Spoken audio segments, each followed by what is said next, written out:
ancam kerusuhan besar-besaran. Jerman babak belur karena kehilangan 3.923 triliun rupiah. Gara-gara Rusia, nilai tambah ekonomi Jerman terkikis. Jerman terancam gelombang protes dalam jumlah besar. Ini disebabkan karena kenaikan harga makanan dan energi. Ekonomi Jerman diprediksi akan mengalami kontraksi serius akibat serangan Rusia ke Ukraina. Jika nilai kontraksi ini pun diproyeksikan mencapai 260 miliar US dollar atau hampir setara dengan 4.000 triliun rupiah. Ini terungkap dari studi oleh Institute for Employment Research (EIB). Angka tersebut didapatkan dari potensi hilangnya nilai tambah yang dapat dikembangkan negara itu hingga 2030 mendatang. EIB mengatakan hal ini diakibatkan oleh kenaikan harga energi pasca krisis yang dipicu perang Rusia dan Ukraina. Jerman sebelumnya mengantungkan hingga 40% pasokan energi pada Rusia dan krisis ini dirasa mampu membawa negara itu menuju pengangguran yang meningkat. Tingkat pekerjaan diperkirakan akan tetap di sekitar tingkat ini sampai tahun 2026. Ketika langkah-langkah ekspansif secara bertahap akan mulai lebih besar daripada efek negatifnya dan mengarah pada nilai tambah sekitar 60.000 orang yang diperkerjakan pada tahun 2030. Salah satu industri yang diprediksi rugi besar adalah industri perhotelan. Jika harga energi yang sejauh ini melonjak 160% menjadi 2 kali lipat, output ekonomi Jerman 2023 akan hampir 4% lebih rendah daripada tanpa perang.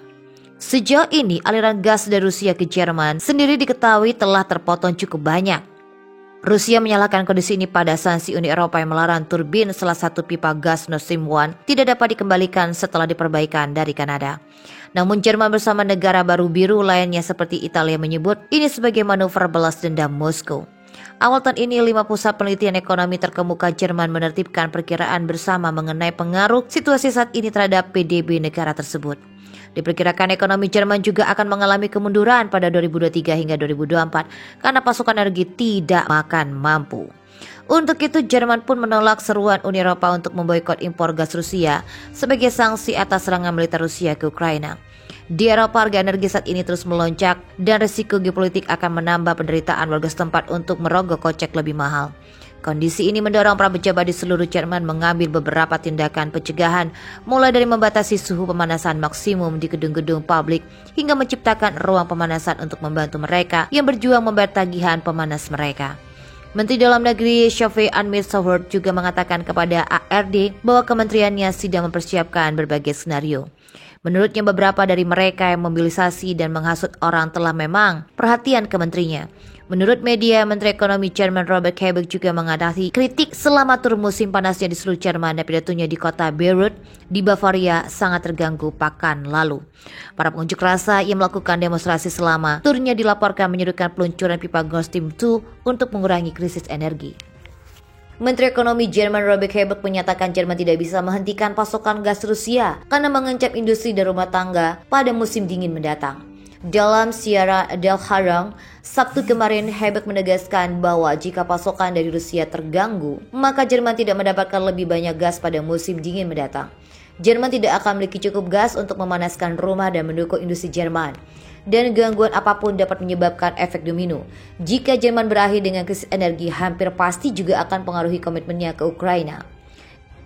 Kaum pengangguran di Jerman menghadapi resiko jauh lebih besar untuk jatuh ke dalam kemiskinan daripada di negara Uni Eropa lainnya. Demikian menurut laporan yang dikeluarkan oleh kantor statistik Eropa Eurostat awal minggu ini. Menurut data-data tahun 2016, Eurostat menyebutkan bahwa resiko kemiskinan bagi mereka yang mendapat tunjangan pengangguran di Jerman adalah 70,8%, sampai jauh lebih tinggi daripada angka rata-rata seluruh Eropa 48,7%. Jerman sendiri masih berada di atas Lituania pada posisi kedua dengan risiko kemiskinan 60,5%. Diikuti oleh Latvia di posisi ketiga dengan risiko kemiskinan 55,8%. Negara-negara dengan tingkat kemiskinan terendah semuanya di bawah 40% adalah Prancis, Siprus, dan Finlandia. Orang Jerman yang kehilangan pekerjaan pada awalnya mendapat tunjangan pengangguran sekitar 60% dari gaji terakhir mereka. Jika memiliki anak, mereka mendapatkan tunjangan lain. Persyaratannya mereka telah membayar iuran asuransi sosial paling sedikit 12 bulan. Satu periode tertentu tergantung dengan berapa lama mereka telah bekerja. Penganggur kemudian hanya mendapat tunjangan standar yang dalam bahasa sehari-hari Hartz IV. Christopher Schroeder, peneliti senior di College Institute for Economic Research menunjukkan bahwa tingkat pengangguran total memang telah turun secara signifikan dalam dekade terakhir. Tingkat pengangguran saat ini 5,8%, turun dari 11,7% di tahun 2005. Tapi masalahnya adalah pengangguran jangka panjang. Orang-orang yang masih menganggur sekarang cenderung sudah menganggur jangka panjang. Tapi dana yang disediakan untuk membantu pengangguran jangka panjang sekarang jauh lebih sedikit daripada sebelumnya. Hal ini berarti memang ada kesenjangan pendapatan yang makin besar, dan itu yang membuat resiko kemiskinan meningkat.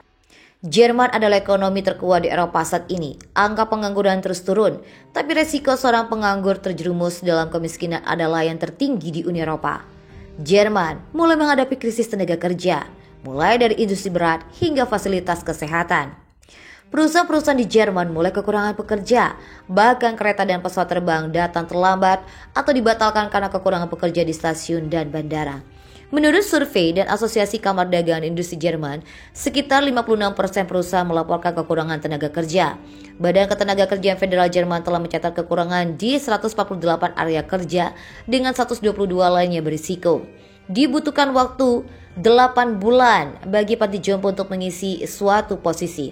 Untuk perusahaan konstruksi penantiannya adalah 6 bulan. Secara nasional ada lebih dari 1,7 juta pekerja terbuka.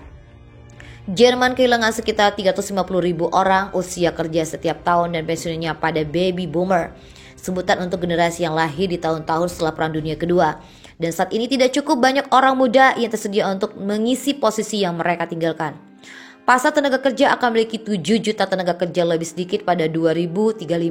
Menurut para ahli tenaga kerja dulu, Jerman bisa mengandalkan pekerja dari negara lain di Uni Eropa untuk mengompensasi keuangan kekurangan tenaga kerja domestik. Namun Berker mengatakan bahwa tenaga kerja dari luar Jerman juga ikut menipis. Pendapatan di negara-negara Uni Eropa lainnya mulai meningkat, dan mereka juga melihat perubahan demografis. Pada dasarnya pesta sudah berakhir. Sebuah undang-undang yang disahkan pada 2020 dimasukkan mendorong 400.000 tenaga kerja asing yang dibutuhkan Jerman setiap tahun untuk datang dan tinggal di Jerman. Namun pada tahun pertama hanya menarik 30.000 tenaga kerja. Kondisi tersebut bisa dikatakan sebagai kekecewaan terbesar bagi Jerman. Pemerintah Jerman sudah berupaya untuk menginformasi undang-undang tersebut dan memaparkan poin-poin utamanya pada September. Menteri Dalam Negeri Jerman Nancy Faeser dan Menteri Tenaga Kerja Jerman Hubertus Heil mengatakan para pembuka lapangan kerja Jerman dapat membantu pekerja mereka mendapatkan pelatihan yang diperlukan. Seperti sekarang, negara memutuskan siapa yang cocok untuk sebuah perusahaan. Itu bukan kapasitasnya untuk melakukan itu. Perusahaan sudah mempekerjakan pekerja yang tidak terlatih dan kemudian membantu mereka bekerja di tempat kerja.